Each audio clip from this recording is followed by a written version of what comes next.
my God. So precious, it's yours, it's mine.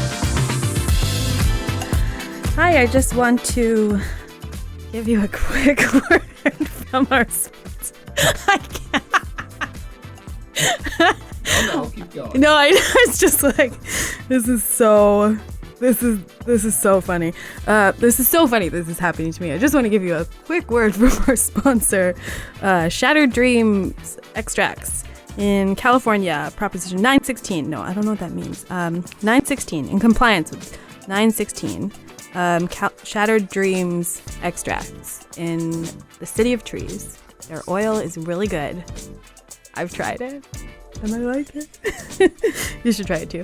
If you're a medical patient in California, Shattered Dreams Extracts. Their aesthetic is my aesthetic, and we're homies. I love you. Bye.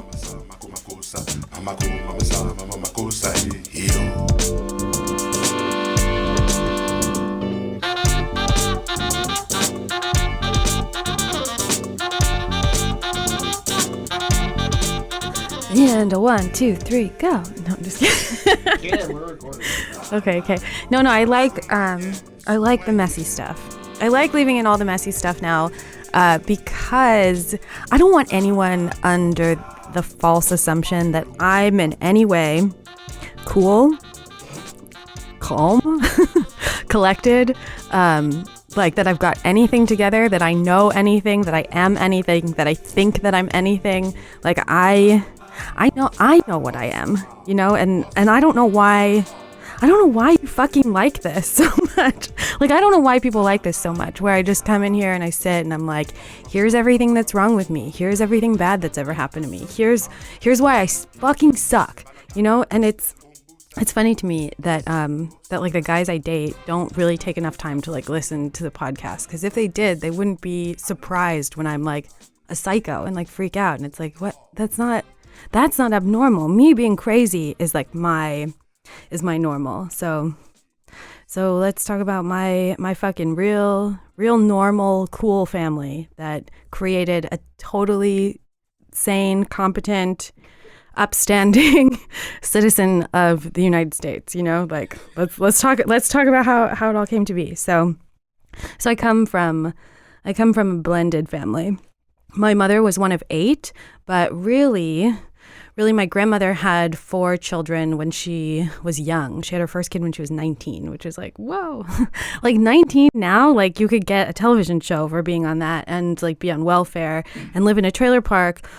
Or, you know, it was a different time and you got married and you had a house and a life, I guess. I mean, who has a life at 19 with fucking kids? Kids are hard.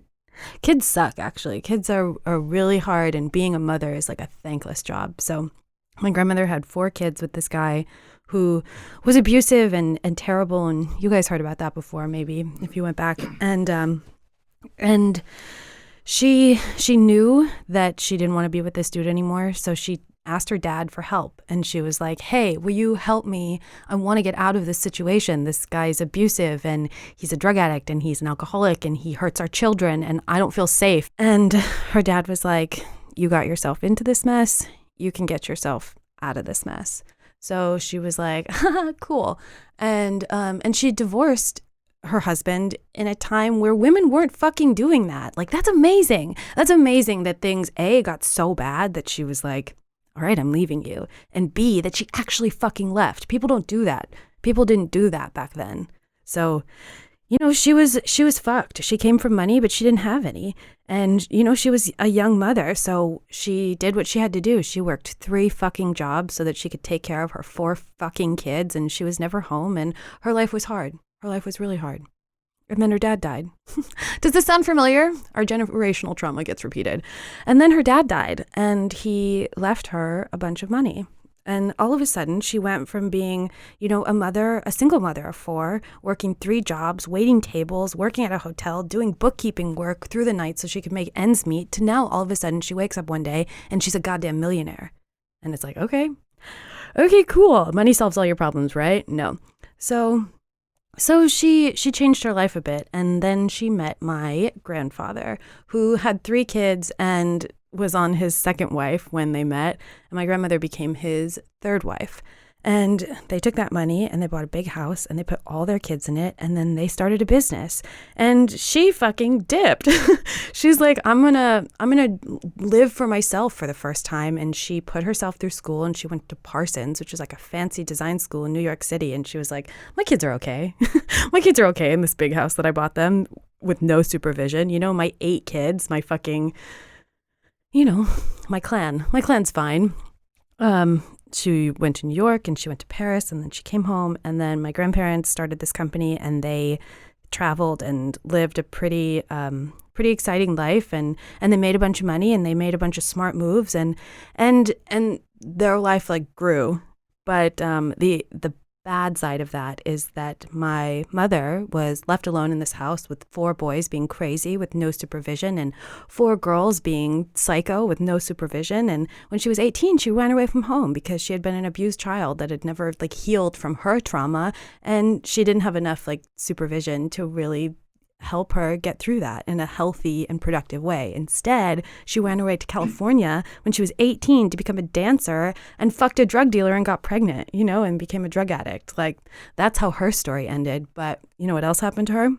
When she was 18, she received a rather large inheritance from my great-grandfather, and it ruined her life. You know, money ruins your life. Did you know that? Getting a bunch of money at a young age ruins your fucking life because you don't understand what that means. It's a huge responsibility and people want to take advantage of you, and it's not good for you. It's not good for you not to work hard and not to know what things cost and not to understand the value of like your efforts, you know? And also large sums of money aren't good for anyone. People shouldn't have like expansively large sums of money. Like, capitalism is a lie. Success is a lie. Like I am a product of my environment. So my grandparents started a software company in 1982 when it was still a pretty cutting edge and like cool thing to do. You know, it was ahead of the curve. And eventually they ended up selling a software that they invented to American Express and Chase and made a bunch of money. And they got their bag, you know, they had worked their whole lives for this. They had spent everything that they had building something that turned out to be fruitful for them. And because of that, I grew up in a family with a lot of high expectations. So, you know, we were all given certain advantages in life. We got to go to private school. You know, we were told that like Ivy League was like the route and that was like the path to success. And we were given, you know, tutors and opportunities and advantages that allowed us to get to that place. But it all came with a price, you know. We all had strings and expectations that we had to live up to, and our family wasn't like cool about money, you know. It was like something that they coveted and desired and needed to feel something. I don't know, feel like a part of something, feel like they mattered, feel like their efforts were worthwhile. It wasn't enough to have like, you know, $10 million. It wasn't enough to have $20 million. It was like you needed to have, you know, as much as you possibly can. That's the idea of capitalism, right? Infinite growth. You can get as much as you can, right? So there was some kind of inheritance tax law that was enacted by Obama, which I never heard the fucking end of. Obama. That was like all I heard of. Those 8 years like at home over holidays and Christmas was how he was like ruining the economy and ruining it for them, for like the rich people that wanted to get richer. They weren't rich enough yet. They needed more money. So there was an inheritance law that went into effect that said that you would have to give away like 51% of your inheritance if something was left to you like after somebody died. So when my grandparents' company got sold, instead of, you know, saving all of that money for a trust for when they passed away, they gave us all of that money to split up those assets so that they could circumnavigate paying those taxes. So I'm living with this guy and I jump off a building and in between that time, I think it was like May of 2016, I became a millionaire several times over.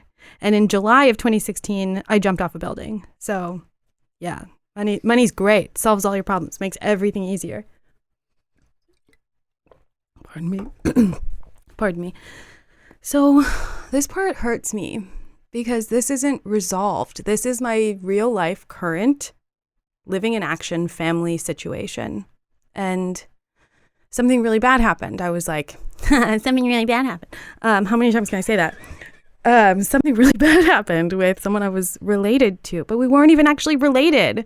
My step cousin, my blended family, my step cousin was my best friend, and we grew up together. She was 2 months younger than me, and when I was born, our family was one family. You know, like the generation that my mom came from, it was like 4 kids and 3 kids, and then my grandparents had a kid together, and so it was like we were all one, but we were all kind of split up by like these bloodlines. You know, we all knew who we belonged to because, there were favorites. You know, there were favorites, and my cousin was my grandfather's granddaughter, and that was his favorite, and I was my grandmother's granddaughter, and I was her favorite, and she was like the hard, mean, like oftentimes cruel and controlling one. And so he was like the soft, gentle, kind, generous one. So it was like she was the good one's favorite and I was the bad one's favorite. And our whole lives, we were thick as thieves, and we would play together and hang out. And like, you know, when you grow up and you just have someone who's your cousin, they're your BFF. Like, that's your homie. Like, they know all this stuff you know, but you don't have to share a bathroom, so you don't like fucking hate each other the way you do with siblings. But yeah, I don't even, this hurts. This hurts so much. This hurts so much because I love her. I love her. She's smart and funny. She's so much funnier than me. Like every funny thing that I ever say or think or do is like a derivative of like her sense of humor, the person I grow up standing next to, like laughing at all of her jokes. And I was the bad one, to be honest with you. I was the one who had all the bad ideas, and I would always come up with something fucking stupid or fucked up or crazy to do, and she would go along with it, and we would get in trouble, and she would get in trouble because I was the bad one's favorite, you know?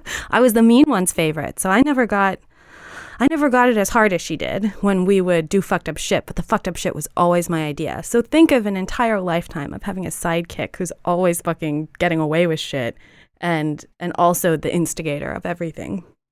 And I did love her. I did love her, but our lives diverged at a certain point. You know, my dad was in jail and my mom wasn't around. So my grandparents really took the brunt of, you know, taking care of me. And what that meant is that, you know, they were living a pretty fast and exciting, like fancy lifestyle. And so I was like the tag along. Everyone thought that it looked good from the outside, like everyone in our family, because we were all sort of bred to be very jealous and competitive and catty with each other. Our favorite thing to do, the only family tradition that we have as a group, is that we all sit around and talk shit about one another. We break off into little subsects. So there's 8 kids with 8 spouses and 22 grandchildren. And we all break up and we get into little groups and we talk about who did what and why they suck and how they got something that they didn't deserve and how you don't get anything that you deserve. And, you know, it's just like that's how it is. That's how it is where I come from. We just talk shit about each other and feel bad and get jealous because, you know, we use money as a tool to show love, and we were taught that our love was conditional based on our behavior. So, you know, no one's okay. No one's okay. She wasn't okay. I wasn't okay, but we weren't okay in different ways. She had more of a stable, like modest home. Like her mom worked for my grandparents' company, and she always had like a job and, you know, a place to live. So just by that circumstance alone, like our lives were vastly different. You know, I was moving around all the time, and I never had anything stable, and everything was crazy, and I was just becoming a little fucking, you know, psychopath, like on my own. And when she was 16, this is hilarious that this is kind of how it worked out. When she was 16, she got pregnant. Well, I was busy like getting arrested and being crazy and fucking girls. Like she got pregnant. She got pregnant in Daytona Beach on spring break. Her mom was there. But yeah, she got pregnant when she was 16. She got married when she was 17. She had her second baby when she was 18. And when she was 19, she had a hysterectomy because there were complications from both of the births. And then when she was 20, she got a divorce. So when she was 20, she had 2 kids, no uterus, and she was divorced. And when I was 20, I was going to music festivals and getting arrested. You know, when I was 16, I got sent to a fancy boarding school. And, when she was 16, my grandparents sat her down and said, you must get an abortion. Even though our family, like on the front would be like, we don't support abortions and we're going to donate money to, organizations that like take down abortion legislation. But to my cousin at 16, to someone in their family, they sat her down and they said, you get an abortion. And she said, no, I'm going to have this baby. So she does. She does. And, when she was 18, she was like married with 2 kids and her husband was in Iraq. And when I was 18, I went to Europe for the first time, by myself and traveled and like got arrested. And when she was 20, she was a divorced single mom of 2 kids, like just trying to fucking put her life together. And I was in college and I was finding myself and I was taking acid and I was like having a lot of really great sex and like being super weird and on my own path of destruction, but our paths were different. But throughout all of this, we managed to maintain like a close relationship. She was my homie, like she was my ride or die, like she was my fucking flesh and blood, but not literally, but in the way that you are when you're that close with someone. So this last year before I jumped off the building, things had gotten really tense and like weird between us. When I was in prison, she was the one who like handled all of my shit. She paid my bills. She sent me books. She made my life go even when I was away. She was the person that I really relied on for so many things. And I loved her. And I did always feel like I owed her so much for just putting up with me and loving me unconditionally when no one else in my family had ever done that with me before. But the last year before this all happened, we sort of had we had a rift between us. She was dating this guy. She had always been consistently in bad relationships. Sound familiar? And never really like happy or fulfilled or like with someone who like treated her right. Sound familiar?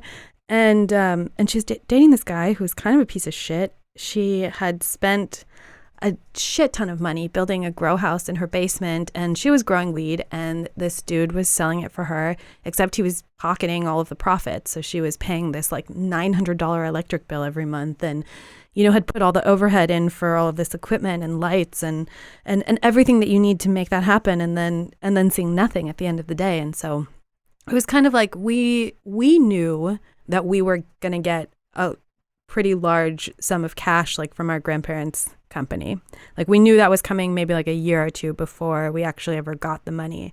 But the problem is because her father is the one who initially gave the money to open that company, all of the people on that side of that bloodline ended up getting more money because she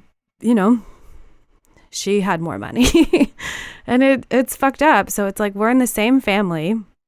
We've grown up together. Everything should be equal between all of us, but that's not the way they wanted to do it. My grandfather was so kind and gentle and sweet and didn't care and loved my grandmother so much. He was like, yeah, of course. Like this was your money. Like you do whatever you want with it. And what she wanted to do was give her kids more, give her grandkids more. It's like, oh, that makes Christmas real fucking interesting and happy, So I knew that I was going to get like, significantly more money than her. And I was like, look, you have to kick this guy out and I will help you. I will pay your bills and I'll get you out of debt and I will make sure that you're okay. But like, I can't do that for him. I want to do that for you. I want to do that for your children. Like you're setting a bad example. Don't fucking give them the childhood that we had, which, both our moms could never keep a guy, and the ones that always stuck around were the worst ones. So we knew what that was like. And she agreed and she kicked this guy out. And right when she does that, I made the brilliant decision to let the dude that I was fucking and was ruining my life, like move in with me. He had just graduated from business school and he knew that I was going to get a bunch of money and he was using me and he was fucking gay. But I was like, yeah, I love you. Please like come live in my apartment and I will pay all of our bills and like make your life happen too. So there I am. I just got out of prison. I'm on intensive drug probation. I just got out of rehab and I'm doing drugs every day. I'm faking all of my drug tests. I'm having lots of really wild and crazy and weird sex, and I'm paying the bills of not only myself, my live-in boyfriend, but my cousin and her 2 children. So I'm working 60 hours a week. My uncle had hooked me up with that clerking job, so it was like I was making the most money I'd ever made legally, and I was fucking flat broke all the time. I like oftentimes I couldn't afford to like buy myself coffee, you know, but I was like paying everyone's rent. And that like pushed a wedge between us. Like she hated this guy that I was with, and she was single for the first time in her life, and I was like in a live-in relationship with like this psycho that I'm like, I'm gonna marry him, you know? Just like, you don't know anything. Like everyone is so stupid when they're living their own lives. It's like you don't know what you're doing, you know? I still don't know what I'm doing. I am still so fucking stupid that it's embarrassing. It's embarrassing because I'm like, why are you here? Like, you listener, like, what are you even doing here? No, please don't leave. I love you. I need you. So her and I, the thing is, I was bad. I was a bad friend at that point. I was a bad friend. I was a bad family member. I was a bad ride or die. I would choose him over her all the time. I missed her fucking birthday for him. You know, I did everything wrong. I did everything wrong, and I have to sort of look really hard back at myself and see what I did to push someone who was that close to me into doing what she did, which is like she fucking, at the end of the day, like she betrayed me. She betrayed me, but so did everyone else in my family. So I jump off a building and I'm in the ICU, and they think I have brain damage, and I'm not holding any memories for like the first like 4 or 5 days. I'd wake up and I'd say, what happened? And they'd tell me and I'd fall back asleep. So the first thing that I remember, and I know this isn't real, but this is the first thing that I really truly remember, is I woke up and I looked up, and my mom and my dad are like, you know, standing over my hospital bed, and I was so happy to see them. And I smiled and I said, did you guys get back together? And my mom like laughed at me and she was like, no. And then that was it. That was the last thing. I mean, that was the first, but that was it.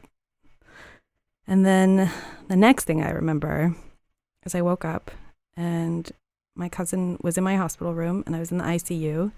And the first thing I said to her was, I need my cell phone. Such a millennial, right? I'm like, I need my cell phone. And she said, I can't give it to you. And I said, I need my fucking cell phone. And she said, I cannot give it to you. And I'm like, you don't understand. I'm like, I need my cell phone. I'm like, I'm not going to have this conversation with you again. I'm like, just get it and give it to me. And she's like, I can't. And then I said, fuck you. And I think after that, I might have said like, someone needs to destroy it. I don't know. I don't know if I was just like being a psychic or what I was really afraid of. Maybe I was afraid of people finding that video or finding out what I had done with that video, or I'm not sure where my head was at, because that's really all I remember. And that was the last time I ever saw her. The last time I ever saw her, because the next time I would see her would be 3.5 years later at my grandmother's funeral, and we wouldn't even look at each other. We'd just walk in the other direction. That's what our relationship is now. Because after I got out of the ICU, when I went onto the trauma floor for the first time, I was on suicide watch. So I didn't have a cell phone, and I didn't have a phone in my room. I had like a private room, and I had a person who had to sit with me the whole day long. So like there was like an aide that had to sit there to make sure that I wasn't, unable to kill myself. But it was like I couldn't fucking walk. My arm was broken. I had like literal metal bars through my waist. Like I couldn't move. I couldn't go to the bathroom. Like how was I going to kill myself?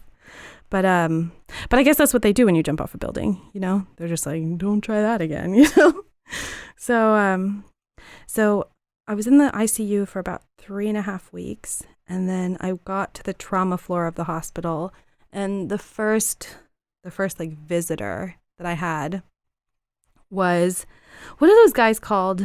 Seth Rogen played it in Pineapple Express. The dude that like serves you like legal papers. A process server? A process server. Okay. So my first visitor out of the ICU, in my trauma floor hospital room with an aide there that's like, don't kill yourself, comes in and he hands me an envelope where he's like, checks my name and he's like, ask me my name and I'm confirm it, because every nurse and every doctor did that too. They'd be like, what's your name, what's your birthday, just to make sure you're like lucid, you know. And he asked me my name and then he gave me court documents. I got a big fucking stack of papers saying that my family was having me declared mentally incompetent and that they were going to file a conservatorship over my trust and take all the money that I had, basically, so that I wouldn't be able to spend any of my own money, even the money that I earned, you know, working. All the money in my bank account gone, all the money in every bank account gone, and not gone, but here's the caveat. It gets controlled by my grandmother, my grandfather, and my uncle. So if I want to take any money out of any of these accounts, I need a signature by all three of them. And after that guy came in, they sent in a psychiatrist. And she sat down next to me and she's like, are you okay? She was like, are you okay? Do you feel like you have a healthy way to cope through this? And I think I called her a cunt. And I told her that what just happened to me was very upsetting and that I was upset and I was allowed to be upset and that I didn't need her to condescend to me about how what I was going through was an upsetting experience and that I just needed some space. And then she like nodded her head and like got up and walked out and that's how I lost all my money. I lost all my money real fucking quick. And it was that easy. My grandmother came to visit me next, and she sat down next to me, and she said that it would have been easier on everyone if I had just died. And I told her that next time I would find a taller building. So my family is really like loving and sweet, you know. And then she washed my hair. Yeah. My hair hadn't been washed in probably over a month at this point, and it was all matted and so greasy and really, really disgusting. And I have like a weird thing about washing my hair. It's like I have to do it every day, and if I don't, I feel weird and wrong and like fucked up. And I don't know what that is, but I'm really into washing my hair, like having clean hair. It's weird. I like it. I don't know. So she sat there, this like rich, elegant, French, mean Nazi woman. She's not a real Nazi, I'm just kidding. Sat there and she like put a bunch of towels around my head and she took like a cup of like warm water and like a bucket and like washed my hair like very slowly and like combed it out, and it took her over an hour. And it's weird because that's how my family was. They were harsh and they were controlling and they are domineering, but it's like there is love there. There is love there. But it's weird love. It's not healthy. You want to know how my family you want to know how they proved to a court of law that I was mentally incompetent? Not that it'd be that hard, but do you want to know how they did it? Here's the fun part. Here's where my cousin really plays her like starring role. She took my phone and she took 121 screenshots of like a weird sex app that I used to use with that guy. And we had like a fetish that we would sort of play out over and over again, like with other people. And they took 121 screenshots of like the weird fetish that I play out with my boyfriend on a creepy dating app, like the messages that you never want anyone to see ever, that you would be so fucking embarrassed if anyone saw them. And not only did she show them to my grandparents and my entire family, but they printed them out and took them into a court of law and showed them to a judge and said, this girl is mentally unstable. And on top of that, they had every single person in my family, everyone who was old enough to write, my grandfather, my grandmother, my uncles, my aunts, their spouses, my cousins. They had them all write a letter about something weird or fucked up or crazy that I had done over the course of my life. So like, think every suicide attempt, every arrest, every drunken escapade, every late night phone call, every weird, crazy, psycho thing that like a kid does because they're confused and they don't understand life yet, you know, and they just act out. Imagine every time you ever act out that someone like documented that in a letter and then put it in a court of law, and then they said, a judge said, I am mentally unfit to have a bank account. Like, why did I jump off a building? I have no idea, you know? And then I didn't really put together what was happening until, I mean, like, I still haven't really worked my way around it. And my family is all still really tense around me, and they're like scared of me. They think I'm crazy. They do genuinely all think I'm crazy. Like I jumped off a building. Like I've tried to kill myself many times. I've been arrested. I've been to prison. I sold drugs. I do drugs. I have weird sex. Like they think I am out of my goddamn mind, you know? It's like, you went to private school. It's like, you went to Northwestern. Wait, don't bleep that out. No, wait. I think they know. Sorry. You want me to leave it in? Leave it all in. I want to be messy. I want everyone to know how messy I am, you know, because some people think I'm cool and people say things to me online. They're like, you're such a bad bitch. You have such boss energy. I've never met anyone like you before. You're so amazing. You're so amazing. Am I so amazing? I'm so amazing.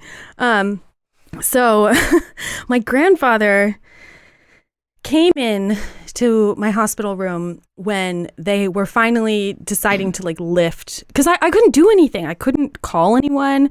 I couldn't talk to anyone. Like no one was giving me any information. And it's not like who's gonna like update me on like what's happening with like the court stuff while I'm just trying to, you know, pee on my own. Like what? Nobody. But a month goes by and all the psych workers were like, yeah, we're not really like, you know, thinking that you need this 24-hour watch and you can have your phone back. And my grandfather came to the hospital room and like in the room, like with two of the like main psych workers on like the hospital, the floor that I was on. And he said to them, look, you have no idea who she is. She will outsmart every person in this hospital. You cannot let her off of suicide watch.